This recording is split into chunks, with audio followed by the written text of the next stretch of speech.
25 जानेवारी 2024 रोजी गुरुवारी गुरुपुष्य अमृत योग तर आहेच, परंतु या दिवशी पौष पौर्णिमा आणि इतरही काही महाशुभ संयोग जुळून येत आहेत. त्यामुळे आपल्याला सर्वप्रथम आपल्या दरवाजाची स्वच्छता करून घ्यायची आहे आणि या शुभ कार्यापासूनच आपल्याला आपल्या दिवसाची सुरुवात करायची आहे. रात्रभर येऊन बसणाऱ्या निगेटिव्ह एनर्जी यामुळे दूर जातात.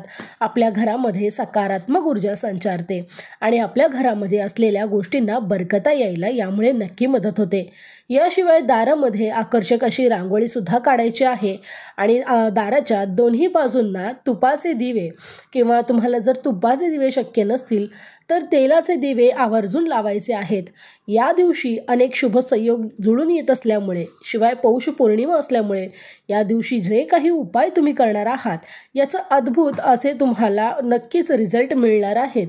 पौष पौर्णिमा ही मोक्षप्राप्ती करून देते असा पुराणामध्ये सुद्धा उल्लेख केलेला आहे. त्यामुळे या दिवशी गंगा स्नान केल्याने सुद्धा शुभ फळ मिळते.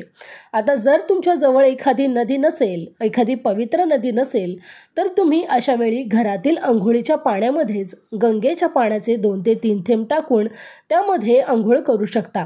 यामुळे देवी लक्ष्मी वर्षभर तुमच्यावर कृपा करते. पौष पौर्णिमा मुहूर्त पंचांगानुसार बघायला गेली तर याची तिथी 24 जानेवारी 2024 रोजी रात्री 9:49 सुरू होणार आहे आणि ही पौष पौर्णिमा दुसऱ्या दिवशी म्हणजेच 25 जानेवारी 2024 रोजी रात्री 11:23 संपणार आहे.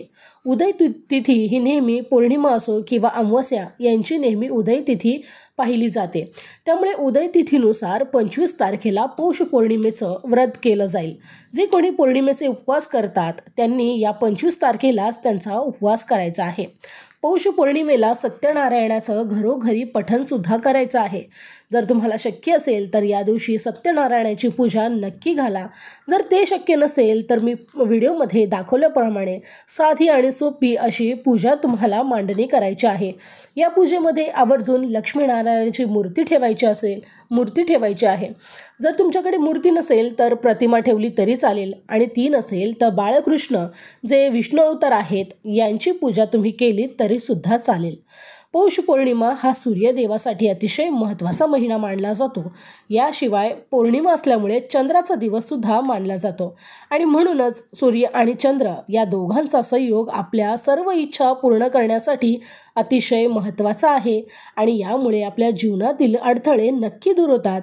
म्हणून या दिवशी जे काही तुम्ही उपाय कराल, जी उपासना करणार आहात, देवांची आराधना करणार आहात, ही नक्कीच देवांपर्यंत पोहोचून तुमच्या इच्छा ताबडतोब पूर्ण होतात. असं म्हटलं जातं की पौर्णिमेच्या रात्री देवी लक्ष्मी पृथ्वीवर येते आणि तिच्या भक्तांना सुख, समृद्धी आणि संपत्तीचा आशीर्वाद देते. त्यामुळे या दिवशी घरामध्ये आपल्याला भगवान विष्णू, लक्ष्मी आणि गणपती किंवा शिव यांची पूजा करायची आहे. असं केल्यामुळे आपल्याला खूप छान असं फळ प्राप्त होतं.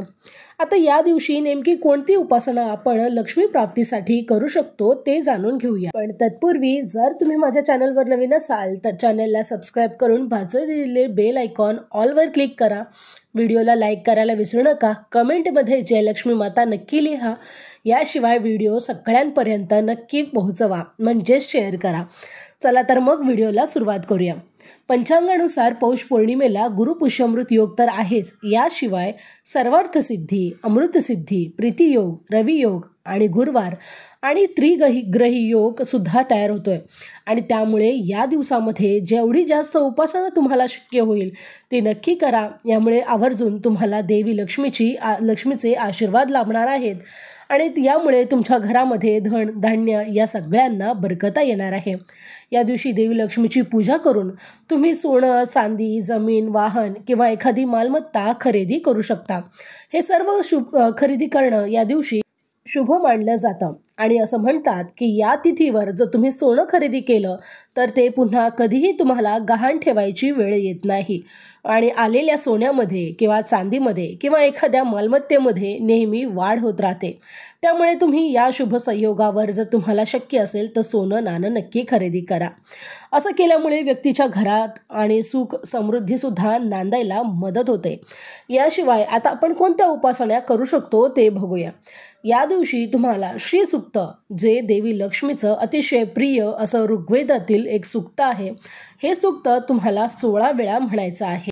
अभिजित मुहूर्तावर तुम्हाला देवी लक्ष्मीची मी दाखवल्याप्रमाणे पूजा मांडणी करायची आहे आणि या पूजेसमोरच बसून तुम्हाला देवी लक्ष्मीचं श्रीसूक्त 16 वेळा पठण करायचं आहे.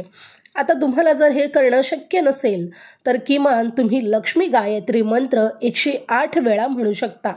108 वेळा हे लक्ष्मी गायत्री मंत्राचा उच्चार तुम्हाला करायचा आहे.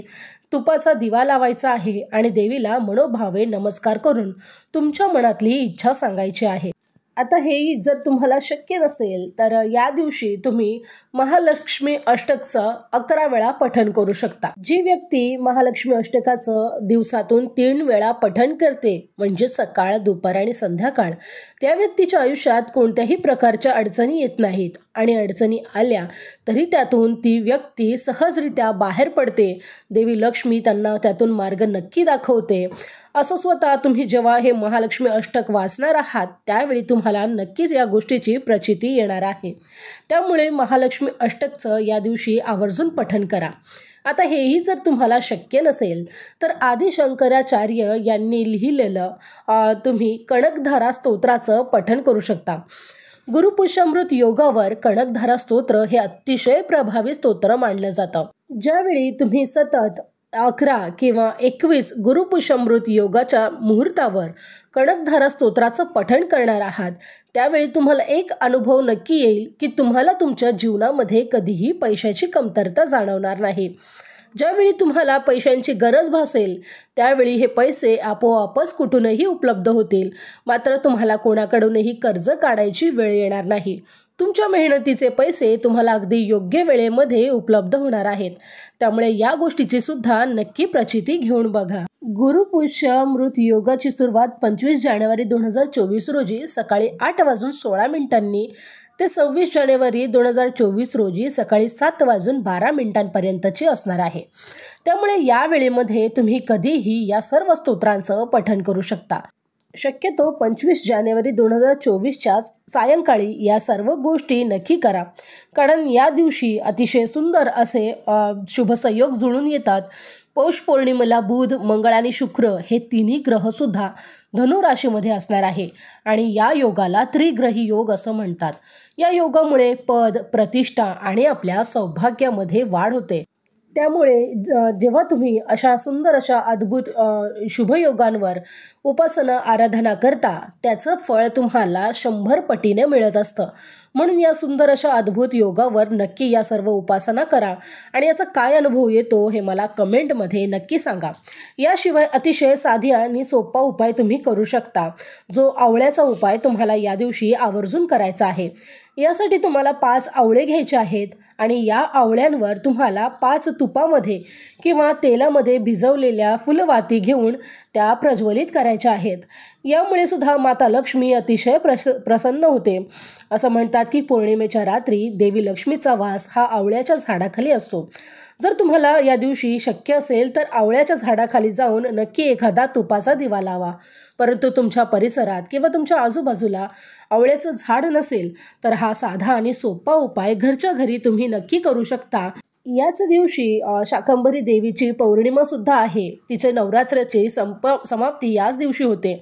त्यामुळे देवीचं नवरात्र ज्यावेळी असतं त्यावेळी या पृथ्वी तलावावर शक्ती तत्व हे 100 पटीनं वाढलेलं असतं आणि अशा परिस्थितीमध्ये जेव्हा आपण एखादी गोष्ट करतो त्याचा लाभसुद्धा आपल्याला 100 पटीने मिळत असतो.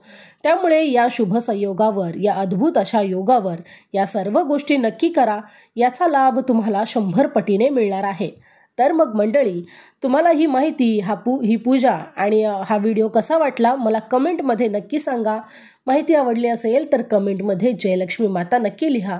याशिवाय व्हिडिओला लाईक करा आणि सगळ्यांबरोबर शेअरसुद्धा करा. चला तर मग भेटूया अशाच एका नवीन व्हिडिओमध्ये अशाच महत्त्वपूर्ण माहितीसह. तोपर्यंत धन्यवाद.